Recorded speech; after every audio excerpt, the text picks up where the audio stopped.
إنا نحن نزلنا الذكر وإنا له لحافظون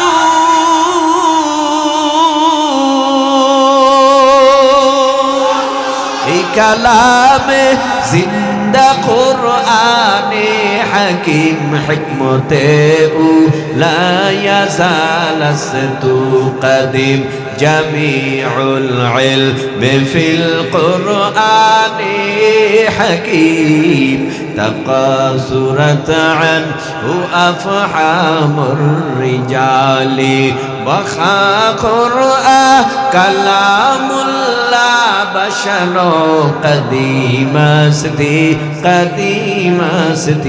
নইনো ইন্না নাহনু নাযালনা যিকরা ওয়া ইন্না লাহু লাহাফিজুন। আল্লাহ বলেন নিশ্চয়ই কোরআন নাজিল করেছি আমি আল্লাহ, আর এই কোরআনের হেফাজতের জিম্মাদারিও নিলাম আমি আল্লাহ। এ মুরব্বি বাবা, এ যুবক তরুণ, এ কিশোর, একটু জিহ্বা নাড়াইয়া উঁচু আওয়াজে বলো না ভাই, 1450 বছর হয়ে গেল কোরআন নাজিলের বয়স। কত বেঈমান এই দুনিয়ার জমিনে 1450 বছরের মধ্যে এলো গেল, কোন বেঈমান কোরআনের মধ্যে ভুল বের করতে পেরেছে? আরো জোরে বলেন, কিয়ামত পর্যন্ত পারবে? কেন পারবে না? আল্লাহ পাক রব্বুল আলামিন এই মর্মে বলে, দালিকাল কিতাবু লা রাইবা ফীহি হুদাল লিল মুত্তাকিন।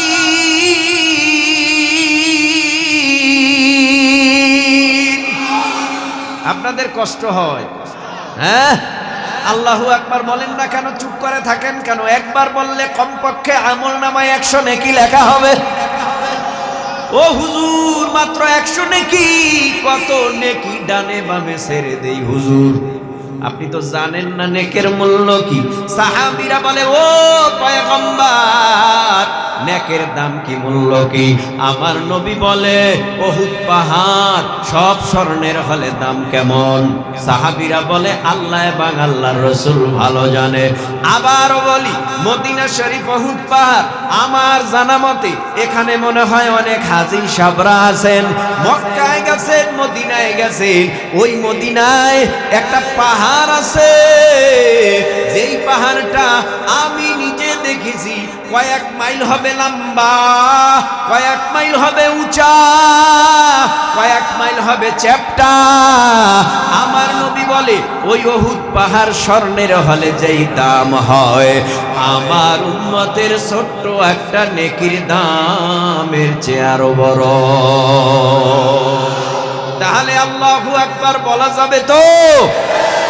তেলাওয়াত যদি 20 বার করি, 20 বার আল্লাহু আকবার বলবেন, 30 বার বললে 30 বার, কারণ কোরআনের আয়াতে ঈমান বাড়ে, আল্লাহু আকবারের পাওয়ারে বেঈমানেরা জমিনে কাঁপে, ঠিক কিনা? তবে গুতাগুতি করা যাবে না, ঠেলাঠেলি করা যাবে না, ধাক্কা ধাক্কি করা যাবে না, টুফির দিকে তাকানো যাবে না, তাকাতে হবে কালেমা ঠিক আছে নি।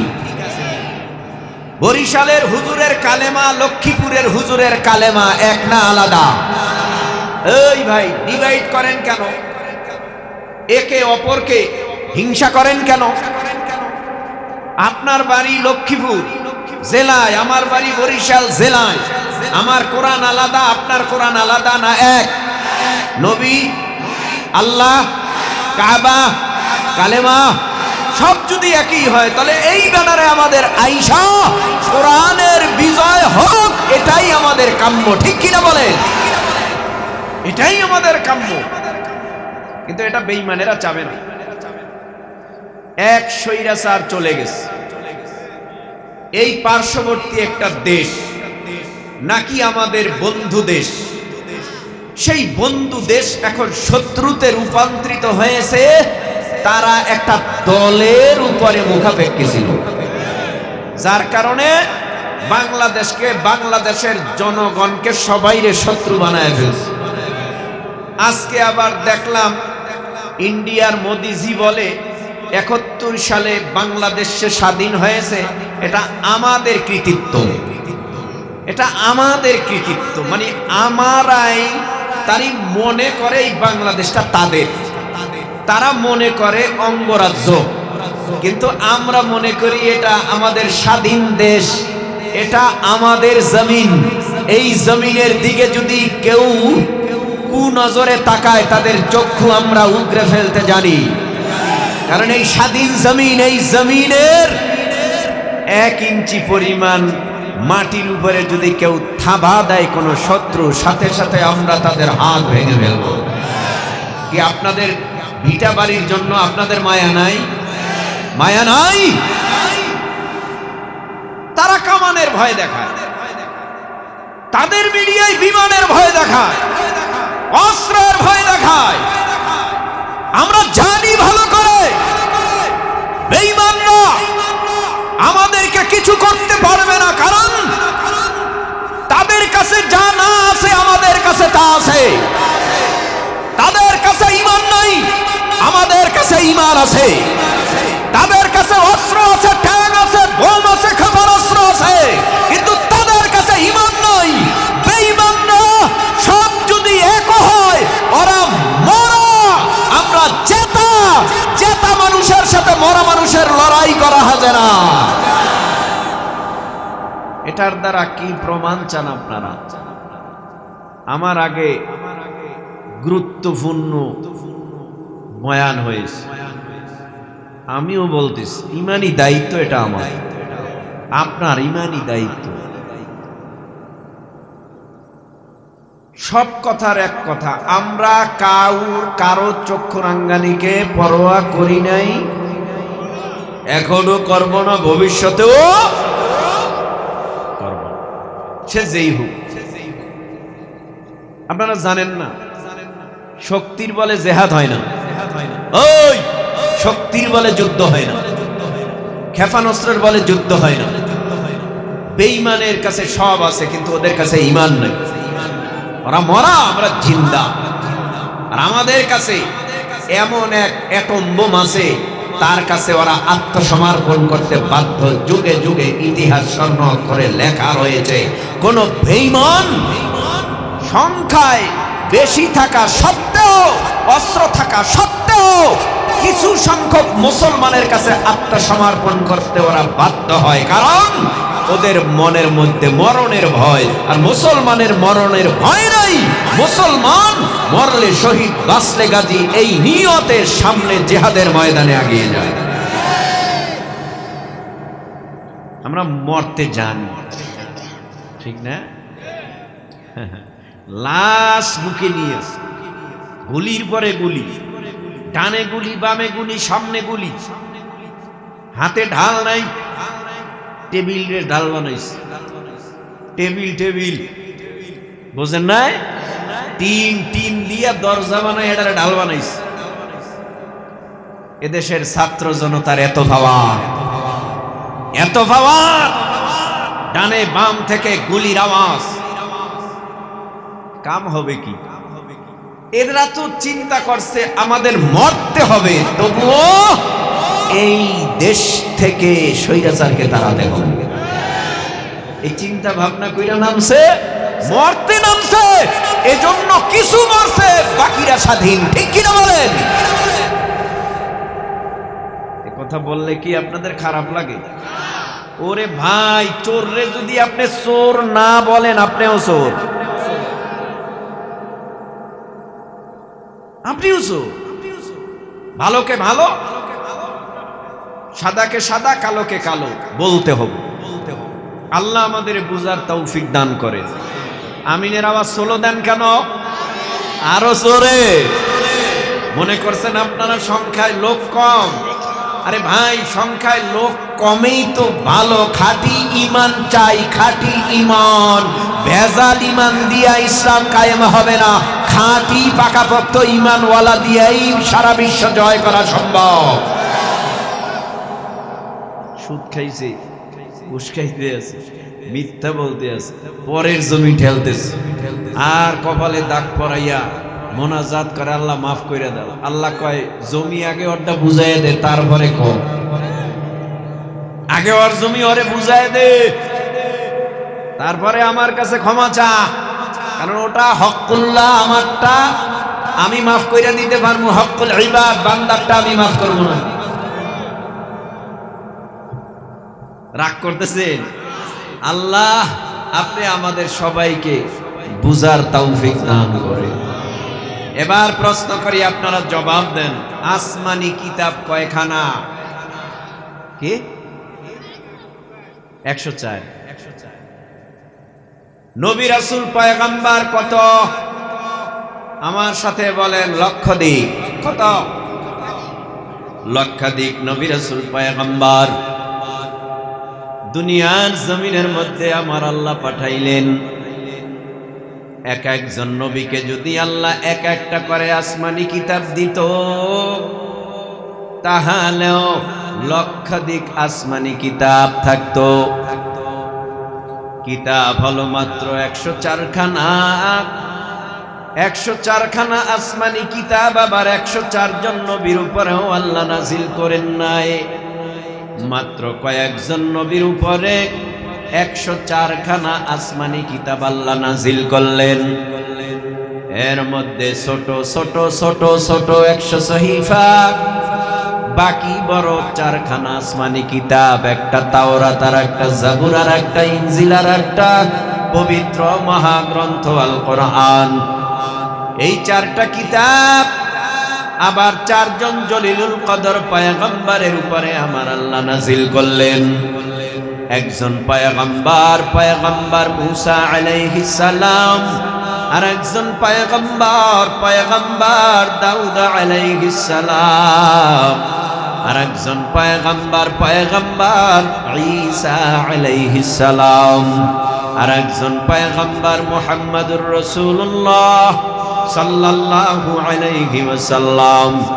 মুসা নবীর উপরে আল্লাহ তাওরাত নাজিল করলেন, দাউদ নবীর উপরে আল্লাহ জাবুর নাজিল করলেন, ঈসা নবীর উপরে আল্লাহ ইনজিল নাজিল করলেন। আমার নবী আপনার নবীর উপরে আল্লাহ পবিত্র মহাগ্রন্থ কোরআনুল কারীম নাজিল করলেন। এই দুনিয়ার জমিনের মধ্যে এখন মুসা নবী নাই, দাউদ নবী নাই, ঈসা নবীও নাই। এই জমিনের মধ্যে এখন আমার আপনার নবী মুহাম্মাদুর রাসূলুল্লাহ সাল্লাল্লাহু আলাইহি ওয়াসাল্লাম নাই। সমস্ত নবীরা বিদায়। নবী মুসা বিদায়ের পর মুসা নবীর উপরে নাজিলকৃত আসমানি কিতাব তাওরাত বিদায়, দাউদ নবীর উপরে নাজিলকৃত জাবুর বিদায়, ঈসা নবীর উপরে ইনজিল তাও বিদায়। ও যুব সমাজ, জানতে চাই, জিহ্বা নাড়াইয়া উঁচু আওয়াজে জবাব দিয়া বলো না ভাই, আমার নবীও তো নাই। আমার নবীর উপরে নাজিলকৃত মহাগ্রন্থ আল কোরআন আমার নবীর বিদায়ের পর আজও সারা দুনিয়ার জমিনে আছে না নাই? কি ব্যাপার? তাওরাত নাই কেন, জাবুর নাই কেন, ইনজিল নাই কেন, সহিফা নাই কেন? এটার জবাব হলো আল্লাহ পাক সহিফা সংরক্ষণের দায়িত্ব নেন নাই।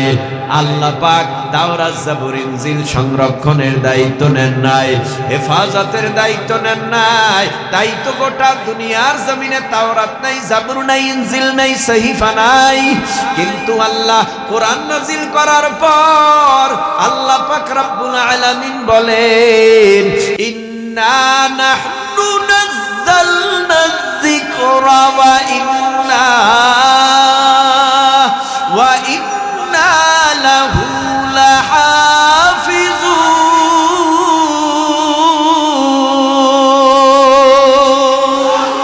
এই কালামে জিন্দা কোরআনে হাকিম হিকমতে উ লা ইয়াজালাস্তু কাদিম, জামিউল ইলমি ফিল কুরআনি হাকীম তাকাসুরাত আনহু আফহামুর রিজালি ওয়া কুরআন কালামুল্লাহ বাশারো কদিমাস্তি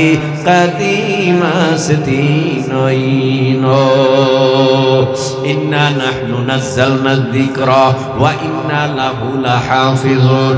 আল্লাহ বলেন নিশ্চয়ই কোরআন নাজিল করেছি আমি আল্লাহ, আর এই কোরআনের হেফাজতের জিম্মাদারিও নিলাম আমি আল্লাহ। এ মুরব্বি বাবা, এ যুবক তরুণ, এ কিশোর, একটু জিহ্বা নাড়াইয়া উঁচু আওয়াজে বলো না ভাই, 1450 বছর হয়ে গেল কোরআন নাজিলের বয়স। কত বেঈমান এই দুনিয়ার জমিনে 1450 বছরের মধ্যে এলো গেল, কোন বেঈমান কোরআনের মধ্যে ভুল বের করতে পেরেছে? আরো জোরে বলেন। কিয়ামত পর্যন্ত পারবে? কেন পারবে না? আল্লাহ পাক রব্বুল আলামিন এই মর্মে বলে, দালিকাল কিতাবু লা রাইবা ফীহি হুদাল লিল মুত্তাকিন।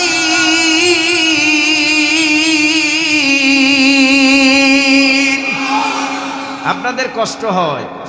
হ্যাঁ, আল্লাহু আকবার বলেন না কেন? চুপ করে থাকেন কেন? একবার বললে কমপক্ষে আমলনামায় 100 নেকি লেখা হবে। ও হুজুর, মাত্র 100 নেকি? কত নেকি ডানে বামে ছেড়ে দেই হুজুর, আপনি তো জানেন না নেকের মূল্য কি। সাহাবীরা বলে, ও পয়গম্বর, নেকের দাম কি, মূল্য কি? আমার নবী বলে, উহুদ পাহাড় সব স্বর্ণের হলে দাম কেমন? সাহাবীরা বলে, আল্লাহ এবং আল্লাহর রাসূল ভালো জানে। আবারও বলি, মদিনা শরীফ উহুদ পাহাড় আমার জানা মতে এখানে মনে হয় অনেক হাজী সাবরা আছেন, মক্কায় গেছেন, মদিনায় গেছেন।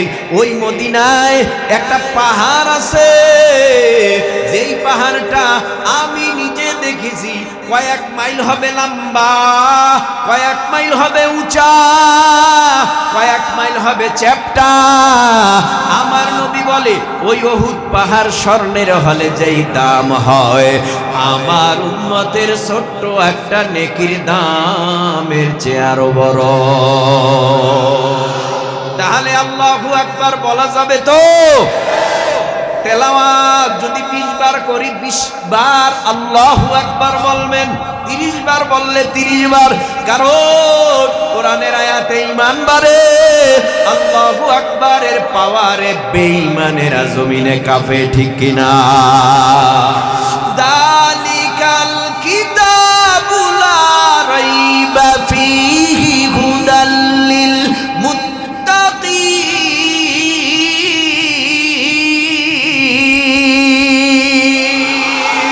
মুসলমানি বুয়াত গারদান নেহাদান ইনানে খুদ বদসতে খাজাদাদান বরবসুরত আদমি ইনসাবুদে আহমদবু জহলহানেক সাবুদে আদমিরা আদমিয়াদ লাজমাস উদরাগর বুনা বাশত হি জামাস। দালিকাল কিতাব, এটা সেই কিতাব, লা রাইবা ফি, কোনো ভুল নাই, হুদাল লিল মুত্তাকিন, মুত্তাকিদের জন্য এই কিতাব হলো হিদায়াত। বেঈমান ইহুদি খ্রিস্টান এরা কম চেষ্টা করে না কোরআনের ভেতরে ভুল পাওয়া যায় কিনা, এর জন্য রিসার্চ করে। কত খ্রিস্টান পণ্ডিতেরা কোরআন রিসার্চ কইরা দেখে না যালিকাল কিতাব, এটায় কোনো ভুল নাই, লা রাইবা ফি। তো কি করবে? নূরের মধ্যে না ঢুকছে, আলোর মধ্যে ঢুকছে। কোরআনের আলোর মধ্যে ঢোকার পর তার এই যে কলব নামক জায়গা, এটা অন্ধকার আমার আল্লাহর কালেমা পইরা আলোকিত হয়ে গেছে। কারণ কোরআনের মধ্যে ভুল বের করতে যাইয়া নিজের ভুল ধরা খাইছে। যার কারণে খ্রিস্টান কালেমা পড়ে মুসলমান হয়ে গেছে। কত বৌদ্ধ, কত হিন্দু, কত ইহুদিরা কালেমা পড়ে মুসলমান হয়। হিন্দুরা বহু শিক্ষিত পণ্ডিত ব্রাহ্মণ ঠাকুরেরা কালেমা পড়ে মুসলমান হইয়া কয় লা ইলাহা ইল্লাল্লাহ আব্দুল্লাহর বেটা মোহাম্মদং হরে কৃষ্ণ রাধং মানিলে মান না মানিলে তুই নরকে যাতং। আমরা বলি নরক রে জাহান্নাম, ওরা বলে নরক। আমরা বলি জান্নাত, ওরা বলে স্বর্গ। কি বুঝায় কালেমা পড়ে মুসলমান হইয়া হিন্দু ধর্মদের ধর্ম ফাঁস করে। লা ইলাহা ইল্লাল্লাহ আল্লাহ বাদে কেহ মাবুদ নাই। আব্দুল্লাহর বেটা মোহাম্মদ, আব্দুল্লাহর ছেলেই তো মুহাম্মাদুর রাসূলুল্লাহ সাল্লাল্লাহু আলাইহি ওয়াসাল্লাম। এ হরে কৃষ্ণ রাধা মানলে মান, না মানলে নরকে যাবি। তার মানে আল্লাহ এবং আল্লাহর রাসূল রে মানিয়া নে। যদি মানো তাহলে স্বর্গ পাইবি, না মানলে নরকে যাইবি।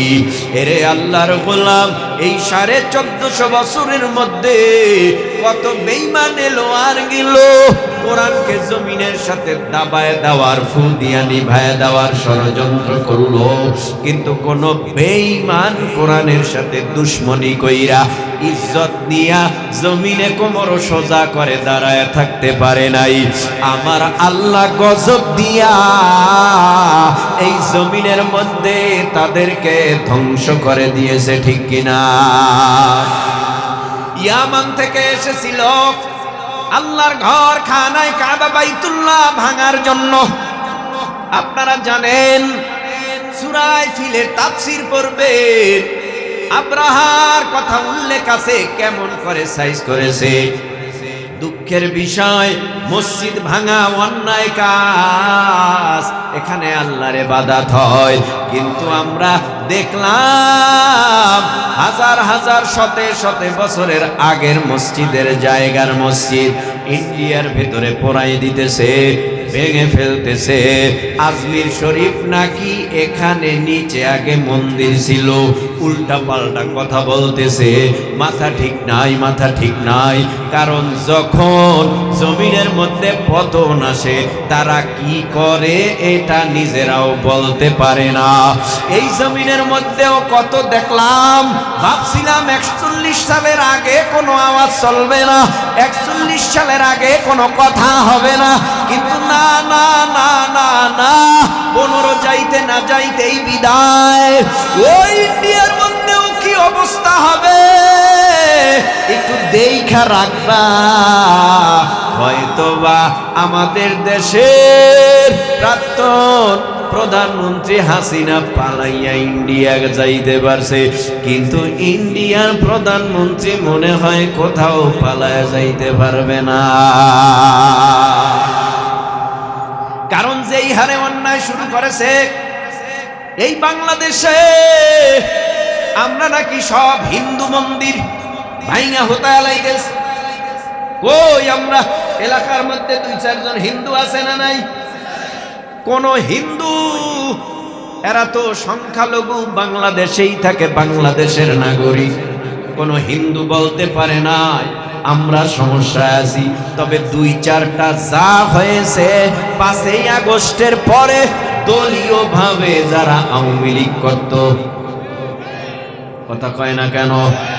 ওটা আওয়ামী লীগ করতো, তখন তো ডানে বামে মানুষ তাকায় নাই, কারণ এটা জিদ্দে করেছে। কিন্তু তারপর থেকে আজ পর্যন্ত কোনো হিন্দু ঘরে আগুন দেওয়া হয় নাই, বাড়ি ঘর জ্বালায় দেওয়া হয় নাই, কোনো হিন্দুকে মারা হয় নাই।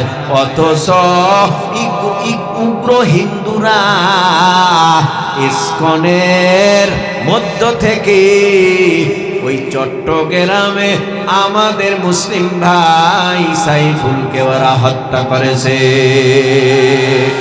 কিন্তু তারপরও আমরা বলি না, যাক দেখি তারপরও দেশটা শান্তিতে আসুক নাকি, এই চিন্তা ভাবনা করে আমরা কিছু বলি না। আর যদি আমরা কিছু বলতাম, এই দেশে কোনো হিন্দু তো দূরের কথা, অন্য কোনো সংখ্যালঘুরা থাকতে পারতো না। শুধু যদি আমরা মুসলিমরা থুতু ফেলাইতাম, সাগরে বাইসা যাইতো। কথা কন না কেন? এই বাংলার জমিনে হিন্দুরা বসবাস করে জামাই আদরে, খ্রিস্টানরা বসবাস করে জামাই আদরে। এ লক্ষ্মীপুরের মুসলমান একটু উঁচু আওয়াজে বলো না ভাই, কথাগুলি রেকর্ড হয়, সারা দুনিয়ার মানুষদেরকে জানায় দাও এই জমিনের মধ্যে হিন্দু বৌদ্ধ খ্রিস্টান এহুদি নাসারা চাকমা মগ শিখ সংখ্যালঘু যারা আছে, বাংলাদেশের নাগরিক যারা আছে, মুসলিম ছাড়া যত ধর্ম অবলম্বী আছে, তারা আরামে আছে না নাই? তারা সুখে আছে না নাই? আজকে গ্রামের মধ্যে যাইয়া একটা হিন্দু ভাইরে জিজ্ঞেস করবেন, ভাই কেমন আছেন? ভালো, আরামে আছেন নি? কয় হ্যাঁ। অনেক সময় অনেক হিন্দুরা মুসলমানের মতোই কয় আলহামদুলিল্লাহ ভালোই আছি। কথা কন না কেন? বহু হিন্দুরা সালাম দেয়, সালামের উত্তর দেয়, আছে না? আবার কয় যাইবেন নি? কয় ইনশাআল্লাহ। কি ব্যাপার ইনশাআল্লাহ বের হয় কেন? মুসলমানের দেশে থাইকা মুসলমানের সাথে চইলা মুসলমানের রীতিনীতি তার ভিতরে ঢুইকা গেছে।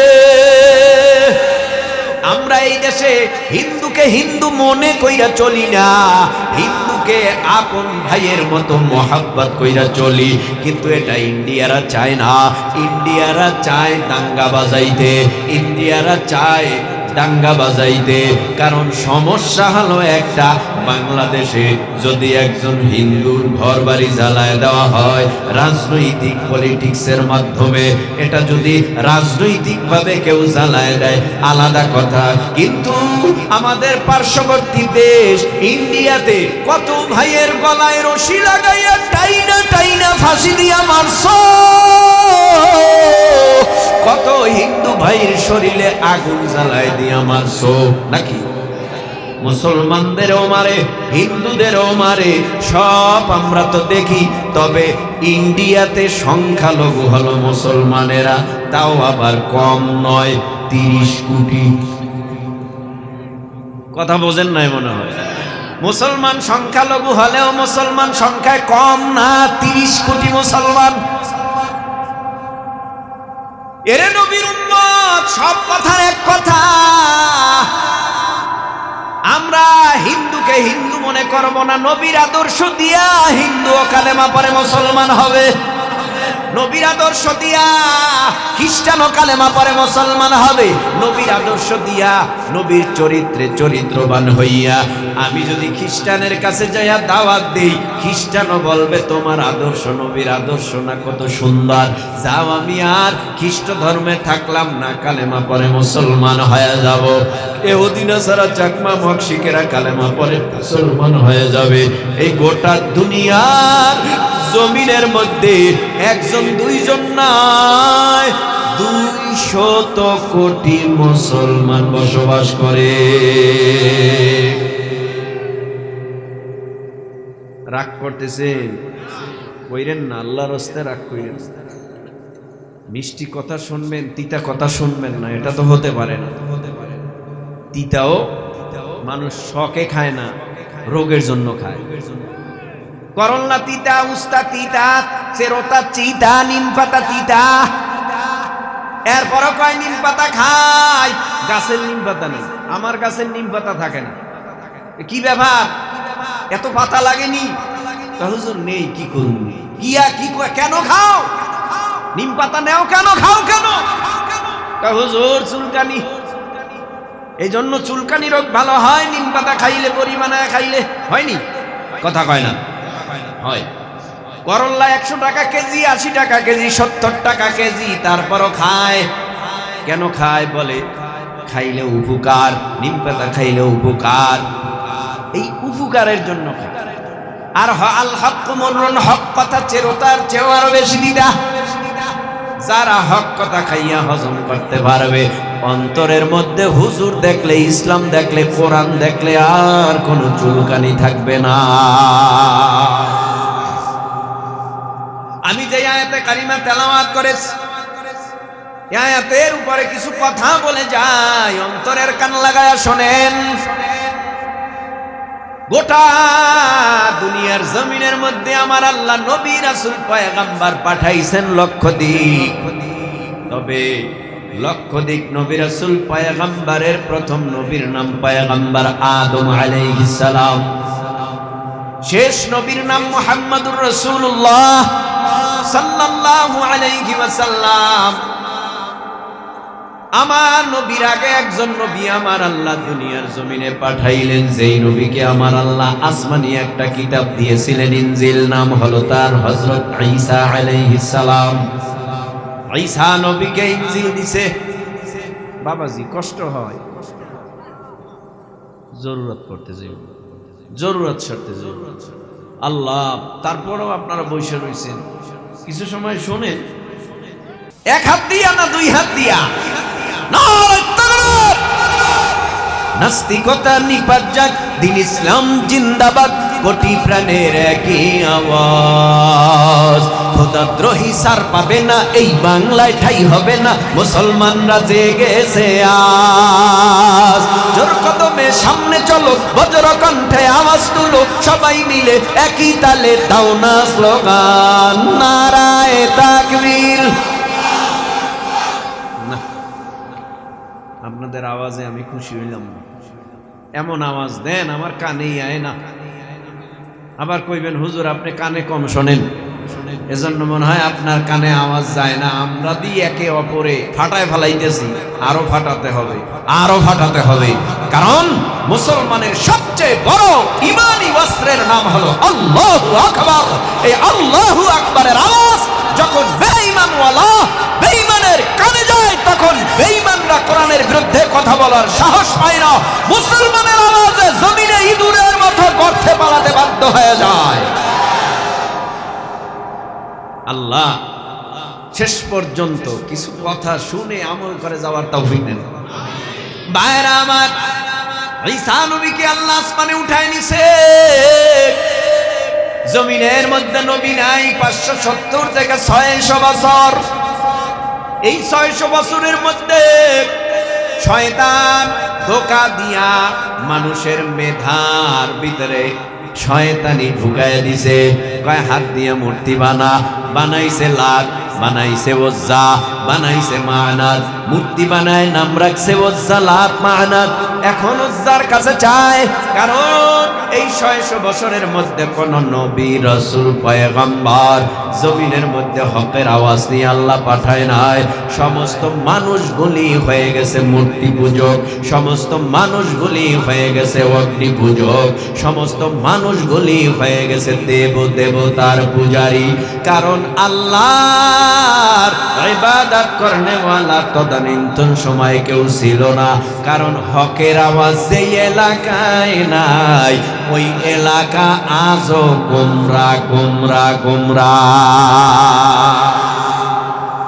হকের আওয়াজ আজও যেখানে নাই, ওই জায়গাটা আজও গোমরাহির ভিতরে নিমজ্জিত, ঠিক কিনা?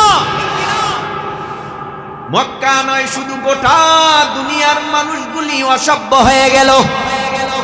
বাপ ছেলেরে মানে না, ছেলেও বাবারে মানে না, মা মেয়েকে মানে না, মেয়ে মাকে মানে না, মাও মেয়েকে মানে না। যেই জামানাটার কথা আল্লাহ কোরআনের ভেতরে উল্লেখ করেছে, জাহিলিয়াতের যুগ, অন্ধকার যুগ। ওয়াকারনা ফি বুয়ুতিকুন্না ওয়ালা তাবাররাজনা তাবাররুজাল জাহিলিয়াতিল উলা।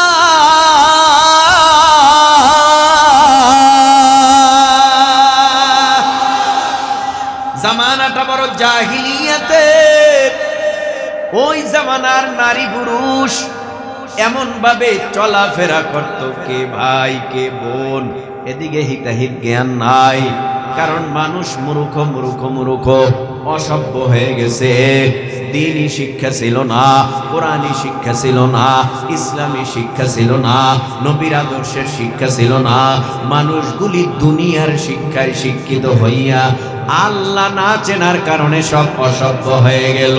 ওই মক্কার জমিনে সমস্ত বেঈমান আল্লাহর ঘর খানায় কাবা বাইতুল্লাহর মধ্যে একটা দুইটা নয় 360 মূর্তি ঢুকাইয়া উলঙ্গ অবস্থায় ওই খানায় কাবা বাইতুল্লাহ তাওয়াফ করাকে সওয়াবের কাজ মনে করত। ওই মক্কার মানুষগুলি সব অসভ্য হয়ে গেল। লম্বা কথা হবে না, সংক্ষেপে টেনে আমি মোটামুটি বুঝাইয়া আমি সামনে যাওয়ার চেষ্টা করি। পয়গম্বর আরবি সাল্লাল্লাহু আলাইহি ওয়াসাল্লাম দুনিয়ার জমিনের মধ্যে এখনো আসেন নাই, আসবে। তবে কে তার মা হবে, কে তার বাবা হবে, ওই তার জন্ম হবে কি তার বংশ হবে, সব আল্লাহ রেডি করে রাখছে। বাবা আব্দুল্লাহ রৌরাসে, মা আমেনার গর্ভে মক্কা নগরীতে কুরাইশ বংশের ভেতরে আমার আল্লাহ মুহাম্মাদুর রাসূলুল্লাহ সাল্লাল্লাহু আলাইহি ওয়াসাল্লামকে পাঠাইলেন। জমিনের মধ্যে নবী যখন আগমন করলো, আমার নবী আস্তে আস্তে করে বড় হইতেছে। নবীর চলাফেরা একরকম, ওই মূর্তি পূজকদের চলাফেরা আর এক রকম, অগ্নি পূজকদের চলাফেরা আর এক রকম। আমার নবীর সাথে তাদের কোনো তাল মিলে না। তারপরও নবী যাবে কোথায়? বংশ এক, জন্ম একই জায়গায়, কিন্তু মায়ার নবী মূর্তি পূজা দিয়ে দেই, মূর্তি পূজা দিয়ে দেখা, মূর্তি পূজকদেরকে দেখা আফসোস করে আর চিন্তা করে, এই মূর্তির কাছে কিছু নাই, আগুনের কাছে কিছু নাই, দেবতার কাছে কিছু নাই, কেনই তারা ইবাদত করে, আফসোস করে। কিন্তু নবী বলে না এটা শিরক করবা না। 40 বছর আগ পর্যন্ত নবীরে সবাই বলেছে আল আমিন, নবী তুমি অনেক ভালো, তুমি বিশ্বাসী, তুমি সত্যবাদী, তোমার মতো এত ভালো মানুষ এই মক্কার জমিনে আর একজন নাই। মায়ার নবী যখন নবুয়ত পায় আল্লাহর তরফ থেকে, আমার আল্লাহ ঘোষণা করলেন ইয়াতলু আলাইহিম আয়াতি, ও পয়গম্বর আর ঘরে বসে থাকা যাবে না, এখন থেকে আপনার দায়িত্ব আপনার কাঁধে চেপে বসেছে। ইয়াতলু আলাইহিম আয়াতি, কোরআনের আয়াত আপনার উপরে নাজিল হয়, এই কোরআনের আয়াত তেলাওয়াত কইরা তরজমা কইরা সঠিক রাস্তাগুলি দেখান, জান্নাত জাহান্নামের রাস্তাগুলি দেখায় দেন। কোন রাস্তায় মানুষগুলি চললে জান্নাত পাইবে, কোন রাস্তায় মানুষগুলি চললে জাহান্নামে যাইবে, এদেরকে কোরআন দিয়া আপনি বুঝাইয়া দেন। নবী যখন এই বুঝাতে আরম্ভ করলো, আবু জাহাল কয় বাপ দাদার ধর্মের উপরে চুনকালি লাগাবা না মুহাম্মদ, সাবধান, মক্কার জমিনে যদি থাকতে হয় তাহলে আমাদের বাপ দাদার ধর্ম মেনেই থাকা লাগবে, নতুন কোন ধর্মের আওয়াজ দেওয়া চলবে না। মনে রাখবেন এখান থেকে নবীর সাথে কিন্তু একজনও মুসলমান নাই, সব বেঈমান। আমার আল্লাহ আমার নবী ছাড়া আর নবীর সাথে কেউ নাই। আস্তে আস্তে আস্তে আস্তে আস্তে আস্তে করে নবী প্রথম প্রাথমিক পর্যায়ে মায়ার নবী দ্বীনের দাওয়াত, কোরআনের দাওয়াত, তাওহীদের দাওয়াত, ইসলামের দাওয়াত গোপনে গোপনে দিল 2 বছর। কয় বছর? হকের আওয়াজ কিন্তু গোপন থাকে না, প্রকাশ হয়ে যায়। হঠাৎ একদিন প্রকাশ হয়ে গেল আবু জাহালের সামনে। আবু জাহাল কয় কালেমা বন্ধ করো। কেন চাচা? আপনিও যেই আল্লাহর বান্দা, আমিও সেই আল্লাহর বান্দা। আপনিও যেই আসমানের সূর্যের আলো খান, আমিও সেই আলো ব্যবহার করি। তার মানে অনেক নসিহা, অনেক কথা। শেষ পর্যন্ত বললেন যদি মক্কায় থাকতে হয় যুক্তি দিয়া থাকা যাবে না, বাপ দাদার ধর্ম মেনেই থাকতে হবে, নালে তোমাকে দেশান্তরিত করে ফেলবো। নবী আমার চোখের পানি ফালাইয়া কান্না করে আর বলে, ও চাচা, আমার মা নাই, আমার বাবাও নাই, আজকে আমার মা থাকলে মার সহযোগিতায় দিন প্রচার করতাম, বাবা থাকলে বাবার সহযোগিতায় দিন প্রচার করতাম। আমার দাদাও নাই, চাচারাও নাই, বংশের ভিতরে আপনি আমার চাচতো চাচা, আপনি যদি আমাকে মারেন, আমাকে তাড়ায় দেন, আমি কোথায় যাব? তবে একটা কথা ভালো কইরা মনে রাখবেন, আমাকে যদি আপনি মাইরা ফেলার ষড়যন্ত্র করেন, আমি হকের আওয়াজ, কোরআনের আওয়াজ, ইসলামের আওয়াজ বন্ধ করব না। কারণ এই জমিনে যতদিন বাঁচব, হকের আওয়াজ দিয়াই আমি মুহাম্মদ বাঁচব। আখিরি জামানার পয়গম্বর মুহাম্মদুর রাসূলুল্লাহ সাল্লাল্লাহু আলাইহি ওয়াসাল্লাম এইভাবে বেঈমানের কোনো বাধা মানে না, চোখে চোখ রেখে কথা বলে, চোখে চোখ রেখে নবী কথা বলে। নবী কাউকে ভয় করে না, কারণ যার ভিতরে আল্লাহর ভয় আছে সে তামাম পৃথিবীর কাউকে পরোয়া করে না, ভয় করে না। কারণ আল্লাহর ভয় যার সিনায় আছে, তার কাছে দুনিয়ার ভয় বড় জাররা পরিমাণ। আল্লাহর ভয় অন্তরে ঢুকাইয়া নবী চলে। 13টা বছর নবী মক্কার জমিনে কাটাইল।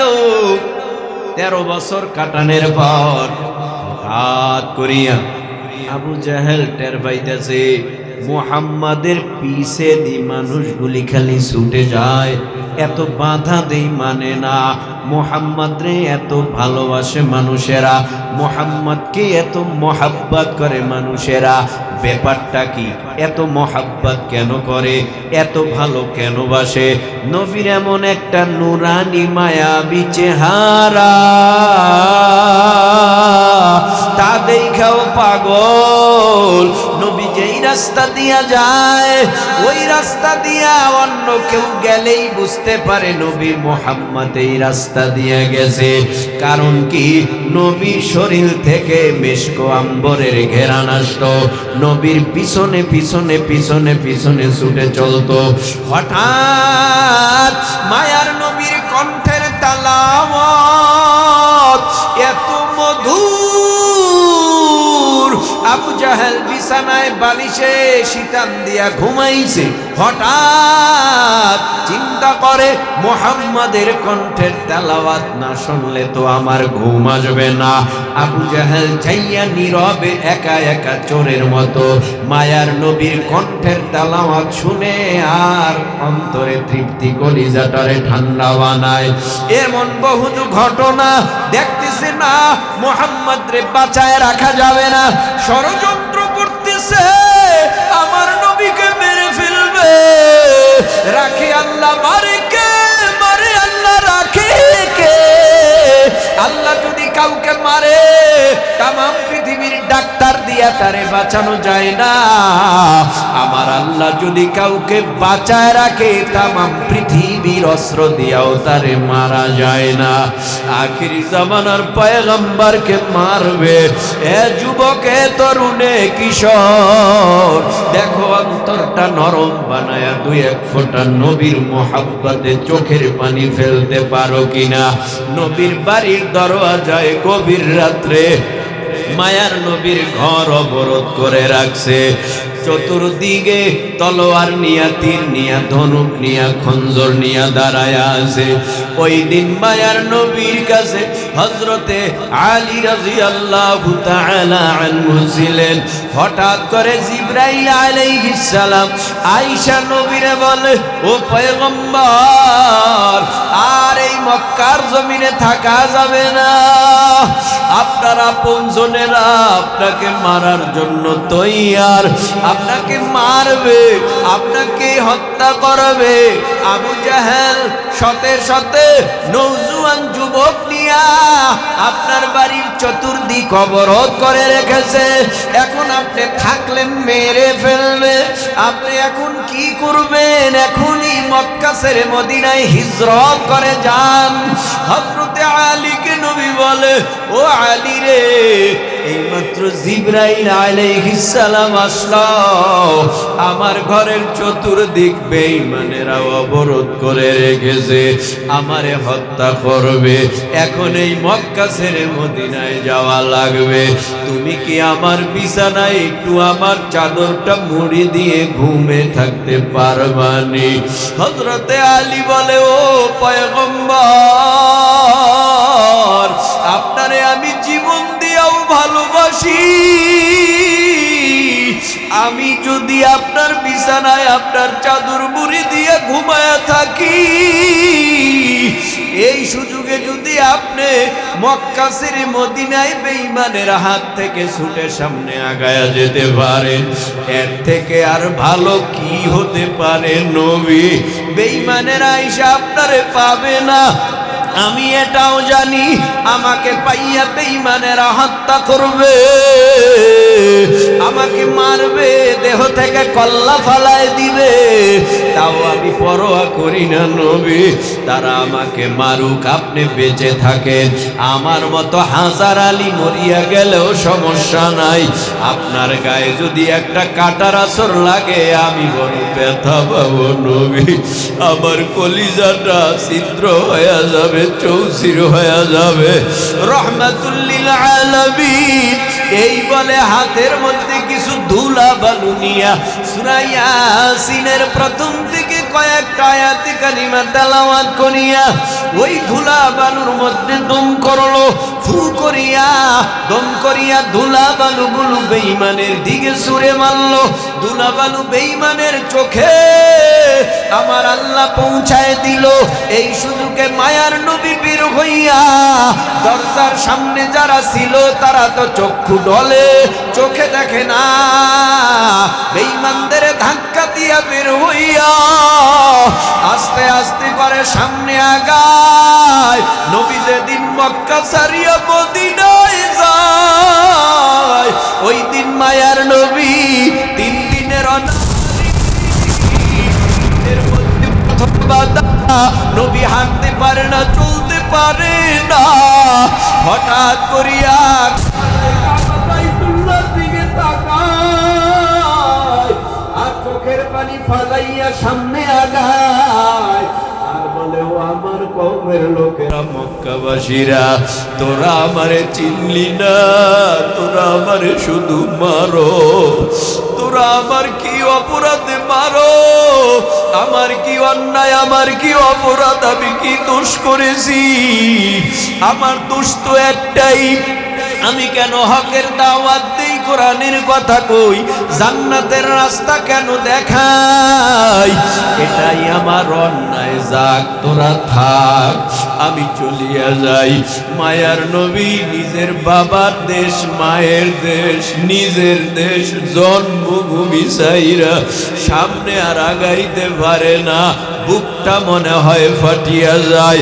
যাইতে যাইতে হযরতে নবীর প্রিয় সাহাবী হযরতে আবু বকর সিদ্দিক রাদিয়াল্লাহু তাআলা আনহুর ঘরের দরওয়াজার কিনারায় গিয়া দাঁড়িয়ে টোকা মারছে। দরওয়াজাটা খুলে গেছে। লাব্বাইক ইয়া রাসূলুল্লাহ বলে আবু বকর নবীর সামনে হাজির। আল্লাহর নবী বলেন, আবু বকর, এত তাড়াতাড়ি তুমি কেমনে দরওয়াজাটা খুললা? তুমি ঘুমাও না? আবু বকর বলেন, নবী, আমি কেমনে ঘুমাই? আমি না আপনার বড় আশিক, আমি না আপনার বড় পাগল। ও নবী, আমার ঘুম আসেনি। যেই দিন থেকে আপনি বলেছেন আবু বকর, কোন সময় জানি কোন সময় জানি আল্লাহর অর্ডার হয়ে যাবে মক্কা ছেড়ে মদিনায় হিজরত করা লাগবে, তুমি কিন্তু থাকবা আমার হিজরতের সাথী। ওই দিন থেকে আমি আবু বকর রাত্রবেলায় এই পিঠটা বিছানায় লাগাই নাই, আমি শুধু এই পিঠটা দরওয়াজার সাথে হেলান দিয়া দাঁড়াইয়া কান সজাগ করে আল্লাহ পাকের তাসবিহ পড়ি, জিকির করি, সারা রাত ঘুমাই না। ঐতিহাসিকরা লেখে 6 মাস পর্যন্ত আবু বকর এইভাবে হিজরতের জন্য নবীর অপেক্ষায় ছিল। লম্বা কথা, গারে হেরায় জাবালে সুরে গেছে, ওখান থেকে নবী আবার মদিনায়, মক্কার থেকে মদিনার পথ 450 কিলোমিটার। তদানীন্তন সময় এত সুন্দর রাস্তা ছিল না, উঁচু নিচু পাহাড়, কত কষ্ট হয়েছে নবীর। নবী সোজা মদিনায়, মদিনায় যাওয়ার পর মদিনার মানুষগুলি নবীরে বরণ করে নিল। অল্প দিনের ব্যবধানে মুসলমানের সংখ্যা বেড়ে দাঁড়ালো 313। আস্তে করে নবীকে আমার আল্লাহ বলে, মার তো জীবনে কম খাইলেন না। আবু জেহেল এখন আপনার এই বদরের মাঠে ডাকে, আমি আল্লাহ আপনার সাথে আছি, ভয় নাই, বদরের মাঠে যান। আবু জাহেলের সাথে যুদ্ধের মোকাবেলায় অংশগ্রহণ করেন। 313 জন নিয়ে বদরের মাঠে গেছে। বদরের মাঠে যাইয়া ওই বদরের মাঠে যুদ্ধে জড়ায় গেল। যুদ্ধ করতে করতে এক পর্যায়ে মুসলমানের সৈন্য 14 জন শাহাদাত বরণ করলো। মুসলমান বিজয় অর্জন করে আবার মদিনায়। এই মুসলমানের বিজয় যে শুরু হইল, আর মুসলমানের বিজয় শেষ হয় নয়। অল্প দিনের ব্যবধানে মুসলমানের সংখ্যা বেড়ে দাঁড়ালো 10,000। কত হাজার? 10,000 মুসলমান বেড়ে দাঁড়ালো। এই অল্প দিনের ব্যবধানে মুসলমানের সংখ্যা যে 10,000 বাড়লো, আর কি মুসলমান পিছপা হয়?